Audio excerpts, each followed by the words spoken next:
Él es el Señor sobre todas las cosas. Y si Él va a ser el Señor sobre todas las cosas, y lo es, al final de cuentas, Él tiene la última palabra. Él tiene los tiempos en sus manos. Debajo de Él, todo lo que ocurra es porque Él lo aprueba, es porque Él lo permite, es porque Él así lo decide. No hay nadie más en el universo, ni en todo lo que existe en la tierra y en ese universo del cual somos parte, que tiene tanto poder como Dios para definir tiempos. Entonces mi doctrina, mi teología tiene que reordenarse a la realidad que Dios tiene el orden de todo. ¿Sí? ¿Sí? Entonces cuando vemos las cosas que están pasando y nos preguntamos, ¿por qué? ¿Por qué? Bueno, el hecho de que no tengas una respuesta no escapa de que Dios tiene un propósito para eso.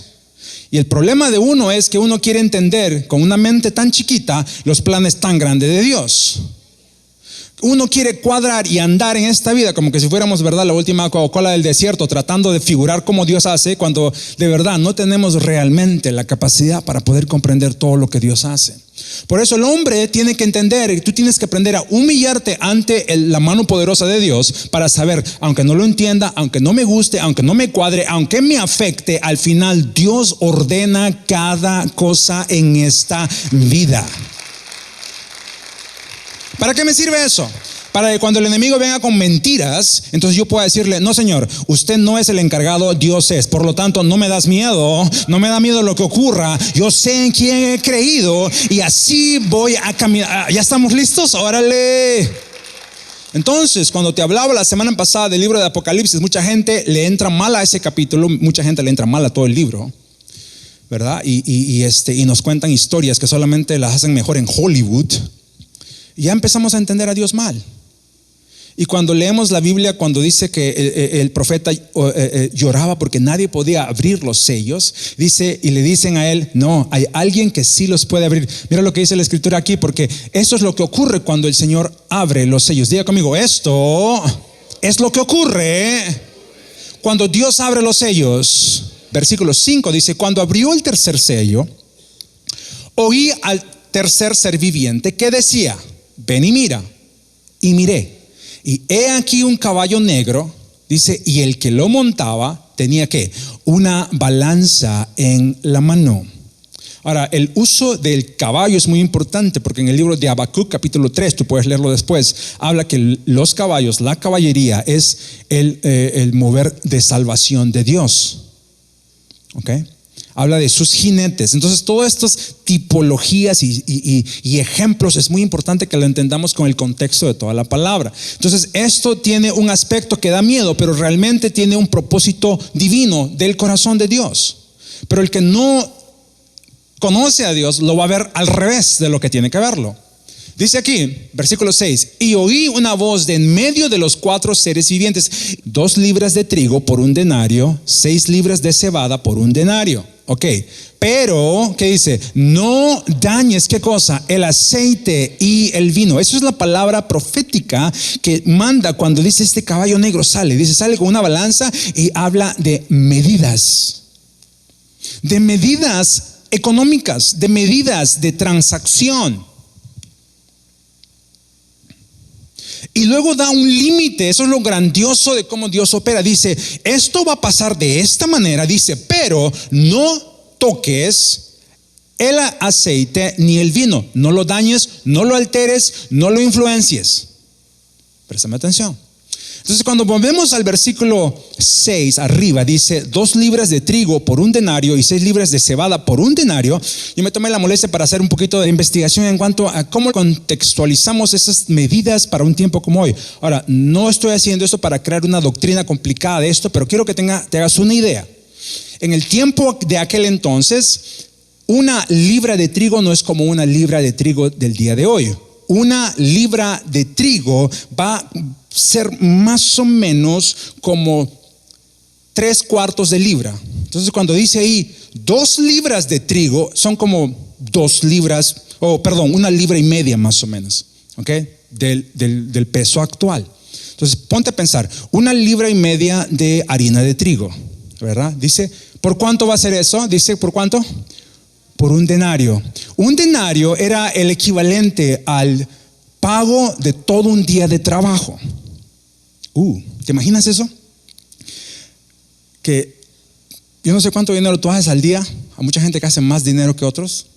Pero te imaginas que todo lo que trabajaste en un día, mucha gente trabaja 8 horas, otra gente trabaja 16 horas, otra gente trabaja 23 horas, no sé cómo le hacen, pero en fin, ¿te imaginas tú todo eso que trabajaste recibas solamente para que compres una libra de harina para hacer tortillas? ¿A cuánto les parece eso que es bastante normal? No, porque la harina de trigo, cualquier tipo de harina que vamos a usar para hacer consumo de alimentos es bien barata, ¿verdad? Ese insumo es bastante cómodo. Si tú puedes pensar en cuanto a la comida, lo más caro probablemente son las carnes, ¿no? Cosas que son un poquito más, tienen mayor valor, por así decirlo. Hay ciertos alimentos como los granos, los trigos, las legumbres que no cuestan mucho. Pero nota este detallito. Dice, la orden es, esto se va a elevar de precio y va a costar esta cantidad. Entonces imagínate cuánto costaría un kilo de carne en ese tipo de medida. Luego dice 6 libras de cebada, que serían como 4.5 libras actuales, por lo mismo, por el trabajo de todo un día. Ahí te das cuenta que la cebada vale menos que el trigo. Ambas cosas son muy importantes porque hablan de insumos, porque eso era lo que se podía usar para la comida en aquel entonces en muchas áreas. Y eso nos habla que, dice aquí, el impacto que este caballo tiene es en la desestabilización de lo que es precio, ¿verdad? Y valor de cosas que son muy importantes para el ser humano, que es alimento. ¿Sí entendemos hasta ahí? Ok. Pero dice ahí, pero no dañes el aceite y el vino. Y el aceite y el vino en ese contexto no tienen mucho que ver con comida natural. Aunque a mucha gente le gusta el vino, pero aquí no está hablando de eso. Pero sí nota que está hablando de algo que sí se usa mucho, y eso es el trigo o el alimento es afectado. Ahora, ¿a qué me hace recordar una escritura de esta manera que tiene que ver con alimento que metemos a la boca? ¿Quién habla de ese alimento? Pues en el libro de Mateo hay una escritura que nos habla de cómo es que el enemigo tienta a Jesús. Y le dice a Jesús, ¿tú tienes hambre? Come, le dice. Haz estas piedras que se conviertan en pan. Ahora, tú sabes de qué se hace el pan, ¿verdad? ¿De qué se hace el pan? ¿De qué? De harina. Ok, ahí te la dejo. Ok, de harina. ¿Y qué es lo que Jesús le responde? Jesús le dice, no, le dice, no solo de pan, ¿qué dice? Vive, sino de qué? De toda palabra que sale de dónde? Oh, ok. Pero mucha gente no ha tomado reparo en eso y solamente lo repite, pero no lo ha entendido. Jesús dice, físicamente yo tengo hambre. Dice, pero yo no vivo, no existo porque me meto comida a la boca. Dice, yo existo, yo vivo por hacer la voluntad de mi Padre. Entonces él hace una diferencia, dice, tú puedes existir de una manera o tú puedes existir de esta manera como yo estoy existiendo, dice él. Tú puedes existir pensando en qué necesitas para llenar esto, comida o lo que sea, ¿verdad? Y esa era parte de la tentación. Él dice, pero dice él, yo no vivo de eso. Al final, lo que me sostiene en esta vida es hacer la voluntad de mi Padre.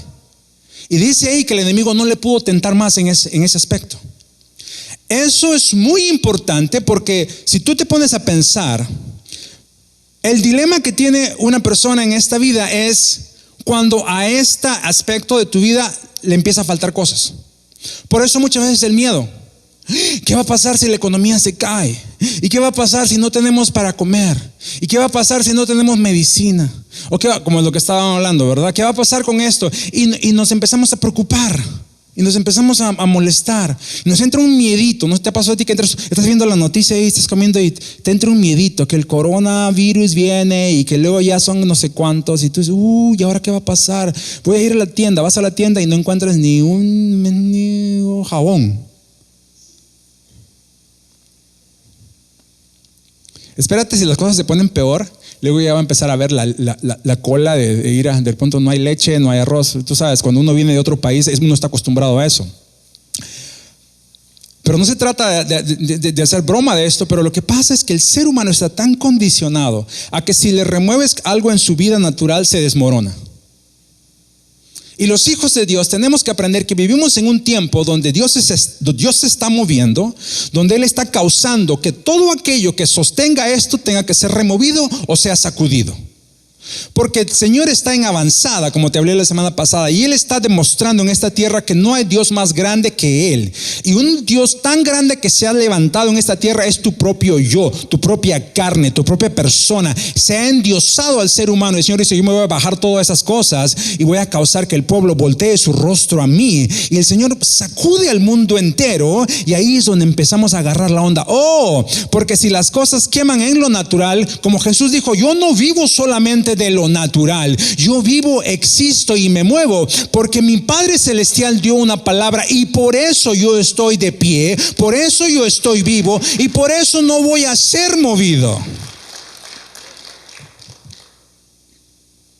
Y es interesante como dice: no dañes el aceite ni el vino. Y eso es bueno, ¿por qué? Porque el aceite nos habla de la unción. Diga conmigo: unción. Una vez más, diga: unción. Y ese aceite de la unción no se come. Diga conmigo: no se come.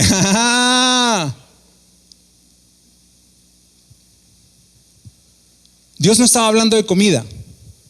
Él no dijo: pues quítales la cebada, quítales el trigo para que no tengan tortillas, pero pues dejémosles los guacamoles. No dijo eso. Dijo, va a ser afectado esas áreas naturales. Dice: pero no toques el aceite. Y el aceite en ese contexto no se come. El aceite hace una obra diferente. El aceite te separa. El aceite de la unción te separa. ¿Te separa para quién? Te separa para Dios. Entonces no tiene que ver con comida, tiene que ver con un estado donde uno entiende: yo no soy de mí, yo soy de Dios.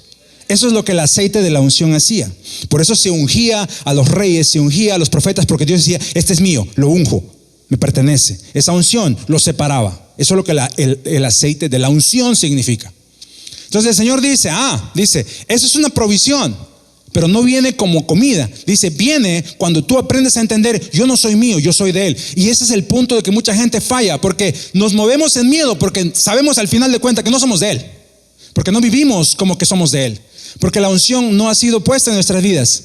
Amamos a Dios, hablamos de Él, pero todavía no hemos sido separados para Él. Yo te animo en este día: ponte a cuentas si es que esa es tu situación. Pero más que nunca tenemos que estar seguros: yo no me pertenezco a mí, yo le pertenezco a Él. Venga lo que venga, yo estoy separado para Él, y al final su mano me va a proteger. Y si alguien me está oyendo, no vayas a aprender versículos de memoria, porque no te va a servir si tú no estás separado para Dios.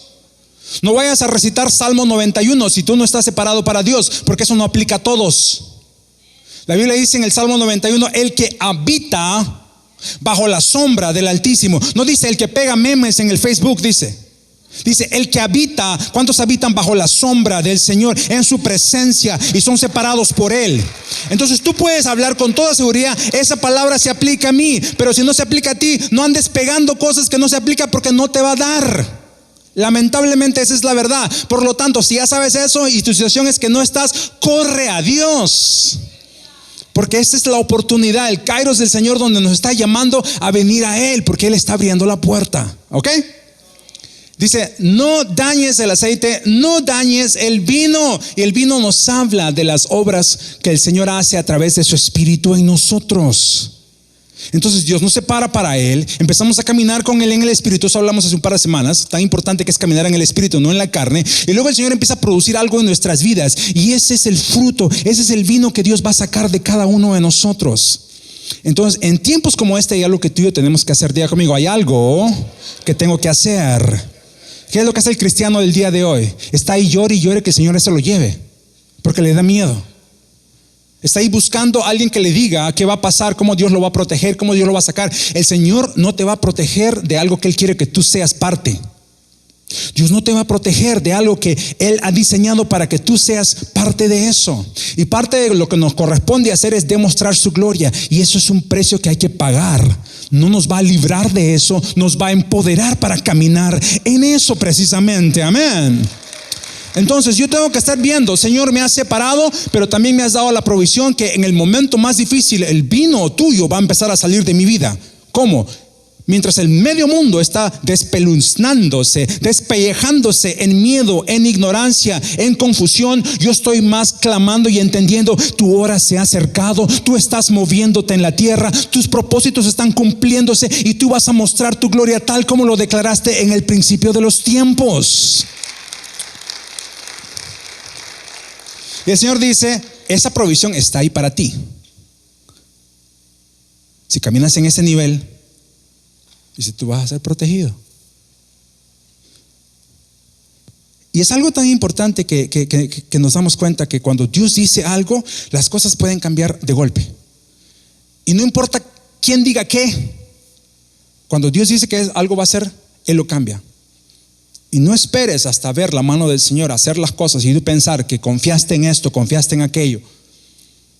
Por lo tanto, si tú confías en tus provisiones, confías en tu solvencia, confías en tu poder adquisitivo, confías en tu tarjeta de crédito, confías en que tienes tus ahorritos, confías en que tienes tus propiedades, no hay nada de malo en tener esas cosas, pero si tu corazón está confiado en eso, ya perdiste. Porque si el Señor dice: ¿sabes qué? Voy a mover todo, y todo eso se desaparece, ¿quién te va a poder defender? Dime, ¿quién te va a poder defender? Absolutamente nadie. Porque cuando Dios arrasa, Dios arrasa. Él cambia cosas. El mundo es probado por Dios y Dios hace que el mundo se arrodille. Eso es lo que dice el apóstol Pablo. Dice: hasta que toda rodilla se doble delante de Él. Y a veces pensamos que es: nos vamos a arrodillar delante del Señor. Qué bonito, mira, qué humildad. Eso no es arrodillarse. ¿Sabes lo que es arrodillarse? Cuando el Señor hace que todo se venga abajo y no nos queda más que tirarnos al suelo. Se cae todo. Ahora, no te estoy diciendo esto para que te asustes, sino porque cuando Dios avanza, todos se enteran de que Él es el que tiene el destino de todas las cosas en sus manos.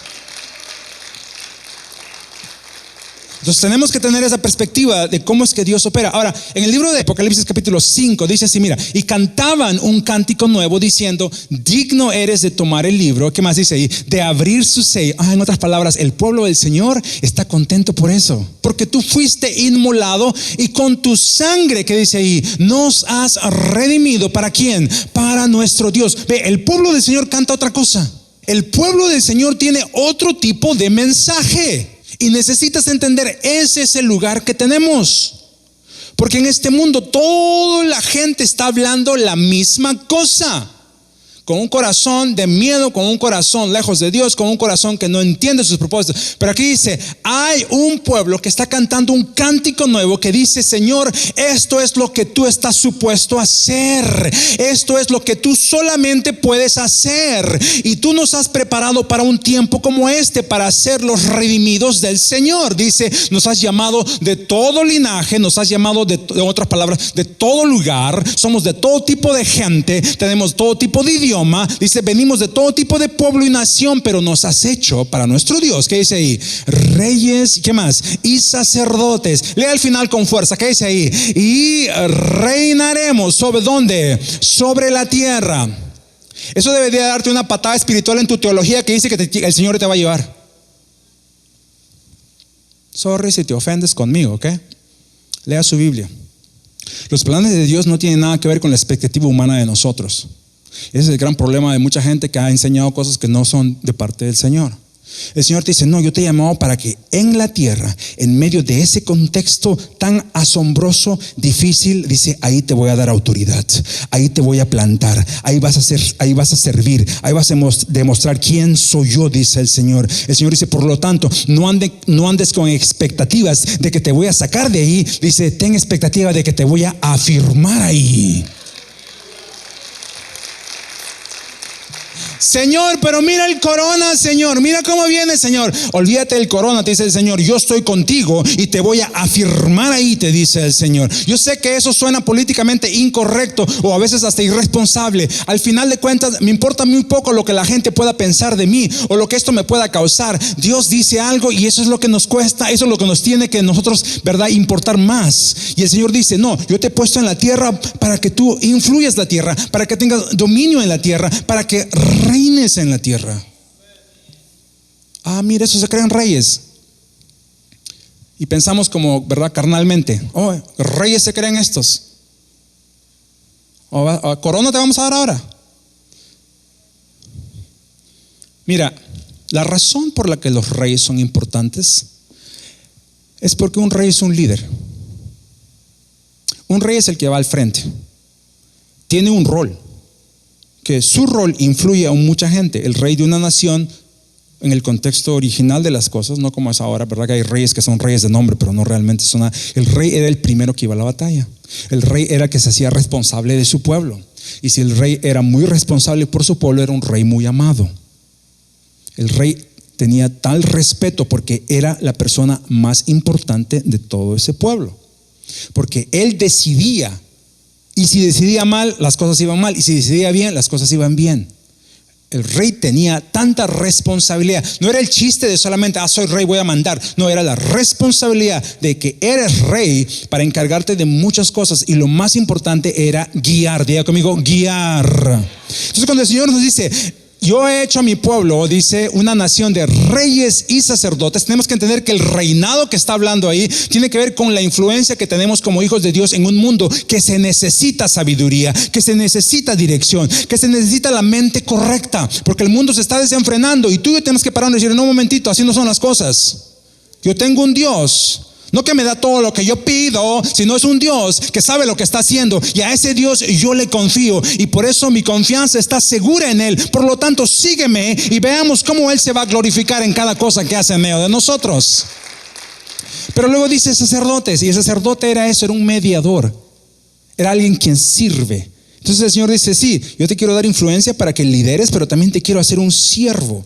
Y eso es muy importante, porque nos toca servir en esta tierra. ¿Servir de qué? Servir de influencia correcta, iglesia.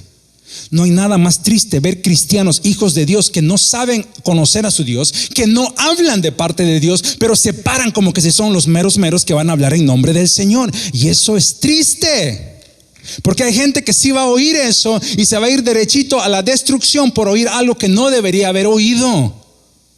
Pero tú y yo tenemos que entender, ese es un tiempo cuando yo tengo que tomar responsabilidad, y por donde yo vaya, yo no sea el mismo, ¿verdad?, mediocre que el resto. Yo no sea el mismo que anda hablando como el resto. Tú no eres hispano, no eres latino, tú eres hijo e hija de Dios. Tú no hablas como latino, tú no hablas como hispano, tú hablas como hijo e hija de Dios. A algunos se nos entra el complejo porque nos creemos Jorge. ¿Cómo se llama el pelón este? ¿Cómo se llama el señor este? Jorge Ramos. Nos creemos Jorge Ramos, ya queremos hablar como él, le queremos tirar a todo el mundo. O nos creemos como este, como la Panchita, como el Coquito, así nos creemos alguien. No, tú no eres nada de eso. Es que mira, yo vengo de Tangamandapio. No eres ni eso, tú eres hijo e hija de Dios. Él te ha hecho nación de reyes y sacerdotes, y por lo tanto tenemos una manera diferente de hablar, de comportarnos, de declarar, de juzgar las cosas. ¿Te das cuenta? Y el mundo necesita la sabiduría que Dios puede perfeccionar en tu vida. Es muy importante. En tus conversaciones, cuando hablas y se te ocurre hablar, intervenir, dar likes, aportar, ¿qué está saliendo? ¿Está saliendo rey sacerdote o está saliendo ese legado natural que ya dejaste atrás? Tú defines si Dios te está haciendo rey sacerdote o si todavía te ves como el que venías corriendo detrás. Necesitamos decidir seriamente en las cosas que el Señor nos está hablando. Ahora mira, solamente te quiero mencionar una historia que va a hablar, nos va a dar un poquito de entendimiento de cómo es que Dios realmente, cuando Él dice algo, Él lo hace. Está en el libro de Reyes, Segunda de Reyes. Hay una historia donde el pueblo de Israel está en un momento bélico, están peleando una batalla. Y está peleando una batalla el pueblo de Israel con un país, con un enemigo más grande, más poderoso. Y obviamente era un problema porque pues como era un país más grande, más poderoso, ese país podía venir, sitiar a la ciudad principal donde estaba el rey de Israel y empezar ahora a ejercer presión. Porque muchas veces las batallas eran así: venía el ejército más poderoso, sitiaba la ciudad y esperaba. Y luego las cosas empezaban a ponerse peor, Porque si la gente no podía salir de la iglesia, no podía salir de la ciudad a trabajar o a comprar o a hacer sus intercambios y cosas así, entonces tarde o temprano la economía de esa ciudad se colapsaba. Entonces cuando la ciudad estaba en ese estado de desesperación, ellos podían ejercer presión y luego se rendían ante el ejército que los estaba sitiando. Si le dice historia, eso es parte de lo que hacían. Ok, entonces el pueblo de Israel está de esa manera, está sitiado por un ejército bien grande. Pero en medio de ese pueblo había un profeta. Qué bueno es que cuando tenemos un problema podemos ir a oír la voz de Dios, ¿verdad que sí? Tú tienes que asegurarte de eso, que cuando tienes una situación que no sabes, yo tengo que ir a la voz del Señor. Yo tengo que ir delante de Dios porque Él es el que tiene la respuesta. Y eso es el contexto donde ocurre eso. Mira lo que dice aquí. Y dijo entonces Eliseo: oíd palabra de Jehová. Así dijo Jehová. ¿Eso dijo quién? Eliseo. Eliseo declara lo que Dios había dicho. Ahora, muchas veces tomamos esa palabra y yo sé que mucha gente dice: así dice el Señor, así dice el Señor. Eso es muy importante que entendamos, que es algo que a veces ya se ha diluido, porque cualquiera dice así dice el Señor. Pero eso no quiere decir que Dios no está hablando, solamente quiere decir que tú y yo tenemos que tomar responsabilidad con lo que Dios realmente está diciendo. Pero el profeta Eliseo dice algo tan serio y dice: así es lo que está diciendo el Señor. Y mira lo que dice: mañana a estas horas, dice, valdrá el seah de flor de harina un ciclo. Otra vez cantidades, ok, dinero, intercambio. Dice, y 2 seas de cebada va a valer también un ciclo. Ok. A la puerta de Samaria. Versículo 2. Y el príncipe sobre cuyo brazo el rey se apoyaba, en otras palabras, el profeta Eliseo está diciéndole al rey. Acuérdate, esa ciudad estaba sitiada por un ejército bien grande y era una realidad. Y el profeta viene ahí y le dice: mira, así dice el Señor. Y le dice: va a pasar así, va a pasar así. Y el rey estaba, dice, descansando en el brazo de uno de sus muchachos ahí, ¿no? Uno de sus siervos. Y esa persona dice que dijo: si Jehová hiciese ahora abrir ventanas en los cielos, ¿será esto así? ¿Será posible? Le hace una pregunta diciéndole: tú estás hablando papas, le dice al profeta. Tú no sabes lo que estás diciendo. Es imposible, porque si aunque Dios abriera ventana en los cielos, dice, ¿tú crees que eso va a poder pasar? Y el profeta le dice: he aquí, tú lo verás con tus ojos. ¿Qué dice más adelante? Mas no comerás de ello. Esto que estás viendo va a cambiar. Y no va a cambiar por ninguna otra razón más que por que Dios dijo que así va a cambiar. Y dice el profeta: y va a cambiar de tal manera que va a parecer tan absurdo. Dice él, y es tan absurdo lo que él dice, que alguien dice: eso no puede pasar, eso no podría pasar, eso nunca se va a dar. Y el profeta dice: tú lo vas a poder ver, pero tú no vas a poder disfrutar de eso. Agarra la onda, porque cuando Dios nos dice ese es el tiempo y tú caminas como que eso es imposible, tú lo vas a poder ver, pero no lo vas a poder aprovechar. Y vivimos en un tiempo donde mucha gente se está posicionando para pérdida, pero hay un pueblo que está oyendo la voz del Señor y se está posicionando para ganancia. Hay mucha gente que se está preparando para atiborrarse en sus sótanos de miedo, y hay un pueblo que está parándose y diciendo: Señor, con más razón me voy a parar y voy a salir y me voy a ensanchar y voy a declarar y voy a empezar agresivamente a avanzar, porque tú estás hablando y estamos oyendo. ¿Me van entendiendo? Entonces el profeta le dice: tú no lo vas a poder ver, no lo vas a poder disfrutar. Pero lo que me llama la atención es que dice ahí: un seah de flor de harina. Casi lo mismo que oímos, ¿verdad? La flor de harina, dice, va a valer un ciclo, y 2 seas de cebada. Lo mismo que oíamos en el libro de Apocalipsis. Qué coincidencia, ¿verdad? Dice, va a valer un ciclo. Ahora, un ciclo era una moneda de como, y en aquel entonces las monedas no eran como las de ahora. Las monedas se pesaban, mejor dicho, se valoraban por peso. Entonces cuando se hablaba de un ciclo, era como algo, una moneda que tenía el peso como de 11 gramos. Y una moneda de ciclo de 11 gramos que era de plata podría costar un equivalente a $2, $2.2. Entonces lo que el profeta está diciendo es algo bien, bien absurdo. Él dice: un seah de flor de harina, y un seah de flor de harina es una cantidad en líquidos como de 7 litros más o menos, ¿verdad? Y 2 seas de cebada, pues es el doble de eso. Dice, va a costar como $2. Lo que el profeta está diciendo es, dice, para mañana las cosas van a cambiar, dice él, y va a ser tan barato. Y por eso el otro dice, no puede ser posible, probablemente porque ya los precios habían subido. Y el profeta dice, no, dice él, porque Dios lo ha declarado, y como tú no lo crees, tú no lo vas a poder disfrutar. Y lo que pasa después es que se da, Dios hace un movimiento y causa un cambio, que eso se hace realidad. Y la historia dice, en ese mismo capítulo, tú lo puedes leer después en tu casa, Segunda de Reyes capítulo 7, avanzo, dice que habían 4 leprosos que estaban allá, fuera de todo esto, allá. Y dice que estaban ellos ahí y dijeron, pues nos morimos en la ciudad, o mejor nos vamos al campamento ese, que nos maten, pues, pero algo vamos a poder lograr. Y salen estos 4 leprosos, y los leprosos eran gente que nadie quería, estaban separados, ¿verdad? Daban asco y todo allá, eran los últimos. Y esos leprosos van y se dan cuenta que había pasado algo con el enemigo, se habían ido, y habían dejado todo tirado. Y dice ellos que empiezan a aprovechar y a comer. Mira lo que dice: cuando los leprosos llegaron a la entrada del campamento, entraron a una tienda y comieron y bebieron y tomaron plata, oro, vestidos, y se fueron y lo escondieron. ¿Te imaginas eso? Y vueltos, dicen, entran a otra tienda, también lo toman y lo esconden. Pero mira lo que dice el versículo 9, y eso es la palabra para ti. Dice, luego se dijeron el uno al otro, no estamos haciendo bien, hoy es día de buena nueva. ¿Y qué dice? Y nosotros, Dios había hablado algo, nadie sabía esa realidad, todos estaban de miedo. Y estos 4 rechazados ahora están en una situación donde ellos pueden ver que no, las cosas acaban de cambiar, pero son los únicos que aprovechan.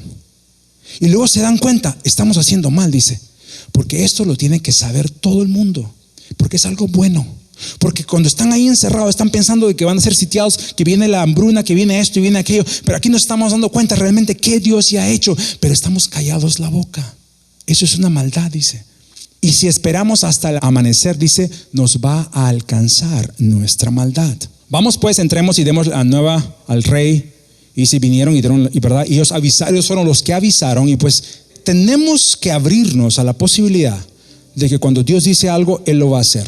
No lo vamos a entender, no va a cuadrar en nuestra mente, nadie más lo va a decir, pero el que tiene oídos para oír va a poder posicionarse de acuerdo a lo que Dios está diciendo. Y esa es la decisión de cada creyente. Es tu oportunidad: o te posicionas por lo que Dios dice, o te posicionas como quieres posicionarte. Al final, como dicen los leprosos atrás, dice, hoy es día de buena nueva. Dice, pero nadie las está diciendo.